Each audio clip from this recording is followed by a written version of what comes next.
Judges chapter 21. The men of Israel had taken an oath at Mizpah.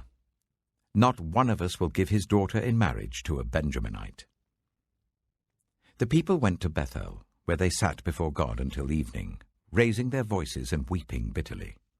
Lord, God of Israel, they cried, why has this happened to Israel? Why should one tribe be missing from Israel today? Early the next day the people built an altar and presented burnt offerings and fellowship offerings.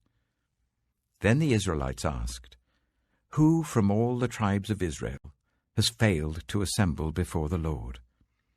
For they had taken a solemn oath that anyone who failed to assemble before the Lord at Mizpah was to be put to death. Now the Israelites grieved for the tribe of Benjamin, their fellow Israelites. Today one tribe is cut off from Israel, they said. How can we provide wives for those who are left, since we have taken an oath by the Lord not to give them any of our daughters in marriage? Then they asked, which one of the tribes of Israel failed to assemble before the Lord at Mizpah? They discovered that no one from Jabesh-Gilead had come to the camp for the assembly. For when they counted the people, they found that none of the people of Jabesh-Gilead were there. So the assembly sent 12,000 fighting men with the instructions to go to Jabesh-Gilead and put to the sword those living there, including the women and children. This is what you are to do, they said.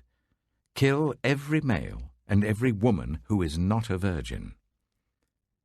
They found among the people living in Jabesh-Gilead 400 young women who had never slept with a man, and they took them to the camp at Shiloh in Canaan.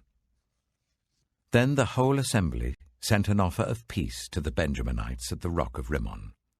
So the Benjaminites returned at that time and were given the women of Jabesh-Gilead who had been spared. But there were not enough for all of them. The people grieved for Benjamin because the Lord had made a gap in the tribes of Israel. And the elders of the assembly said, with the women of Benjamin destroyed, how shall we provide wives for the men who are left?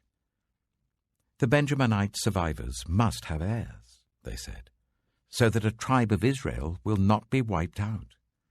We can't give them our daughters as wives, since we Israelites have taken this oath, cursed be anyone who gives a wife to a Benjaminite.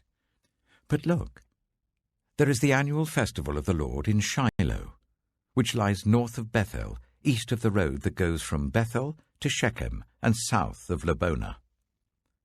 So they instructed the Benjaminites, saying, go and hide in the vineyards and watch. When the young women of Shiloh come out to join in the dancing, rush from the vineyards, and each of you seize one of them to be your wife. Then return to the land of Benjamin. When their fathers or brothers complain to us, we will say to them, do us the favor of helping them, because we did not get wives for them during the war. You will not be guilty of breaking your oath, because you did not give your daughters to them. So that is what the Benjaminites did. While the young women were dancing, each man caught one and carried her off to be his wife. Then they returned to their inheritance and rebuilt the towns and settled in them. At that time, the Israelites left that place and went home to their tribes and clans, each to his own inheritance. In those days, Israel had no king. Everyone did as they saw fit.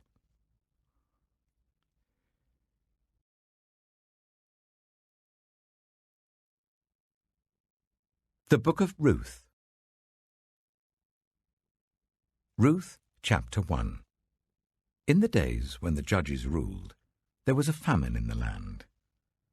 So a man from Bethlehem in Judah, together with his wife and 2 sons, went to live for a while in the country of Moab. The man's name was Elimelech. His wife's name was Naomi, and the names of his 2 sons were Mahlon and Chilion. They were Ephrathites from Bethlehem, Judah, and they went to Moab and lived there. Now Elimelech, Naomi's husband, died, and she was left with her 2 sons. They married Moabite women, one named Orpah and the other Ruth.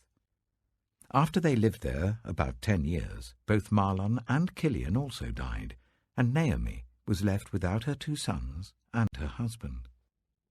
When Naomi heard in Moab that the Lord had come to the aid of his people by providing food for them, she and her daughters-in-law prepared to return home from there. With her 2 daughters-in-law, she left the place where she had been living and set out on the road that would take them back to the land of Judah. Then Naomi said to her 2 daughters-in-law, "Go back, each of you, to your mother's home. May the Lord show you kindness, as you have shown kindness to your dead husbands and to me.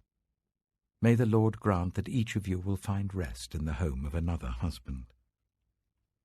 Then she kissed them goodbye, and they wept aloud, and said to her, "We will go back with you to your people."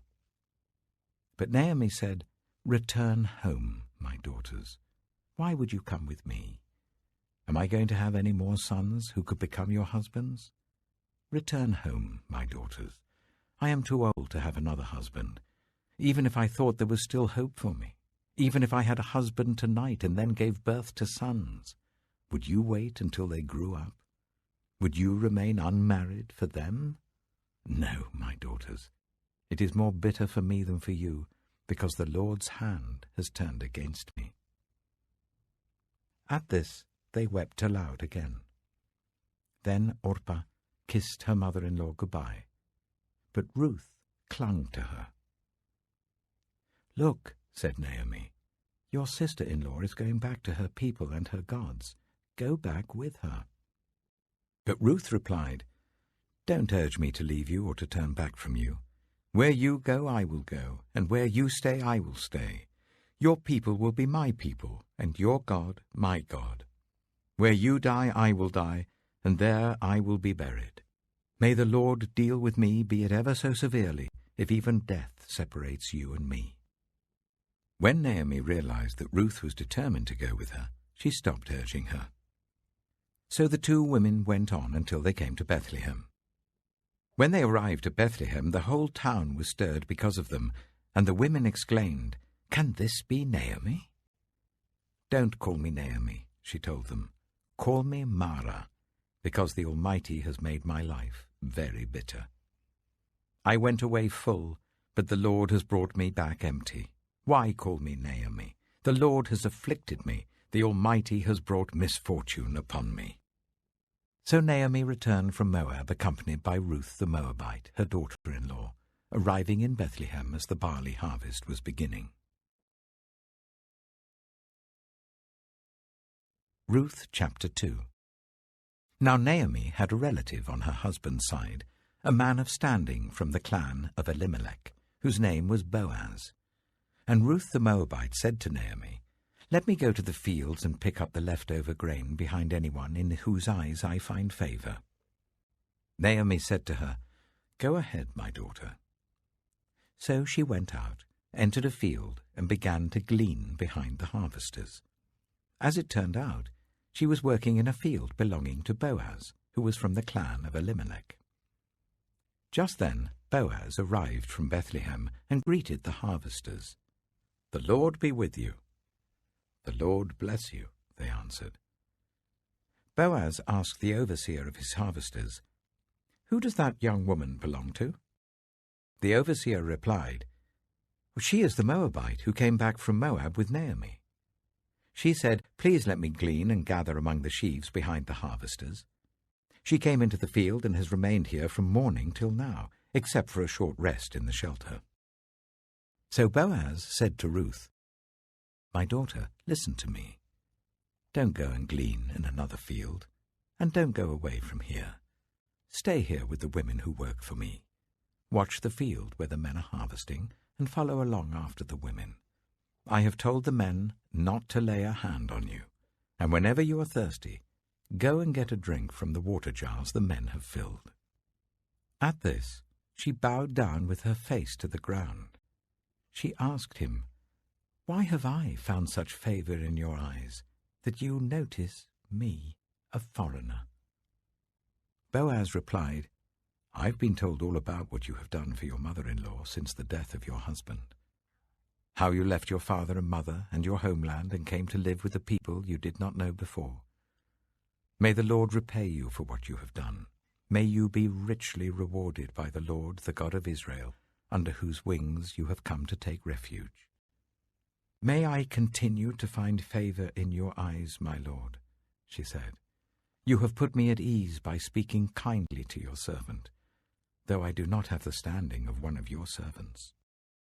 At mealtime, Boaz said to her, Come over here, have some bread and dip it in the wine vinegar. When she sat down with the harvesters, he offered her some roasted grain. She ate all she wanted and had some left over. As she got up to glean, Boaz gave orders to his men, Let her gather among the sheaves, and don't reprimand her. Even pull out some stalks for her from the bundles, and leave them for her to pick up, and don't rebuke her. So Ruth gleaned in the field until evening. Then she threshed the barley she had gathered, and it amounted to about an ephah. She carried it back to town, and her mother-in-law saw how much she had gathered. Ruth also brought out and gave her what she had left over after she had eaten enough. Her mother-in-law asked her, Where did you glean today? Where did you work? Blessed be the man who took notice of you. Then Ruth told her mother-in-law about the one at whose place she had been working. The name of the man I worked with today is Boaz, she said.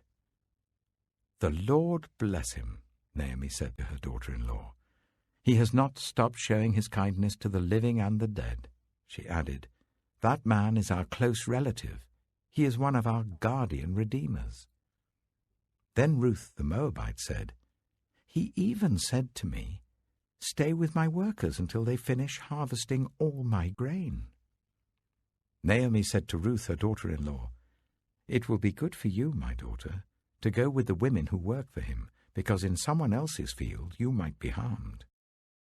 So Ruth stayed close to the women of Boaz to glean until the barley and wheat harvests were finished, and she lived with her mother-in-law.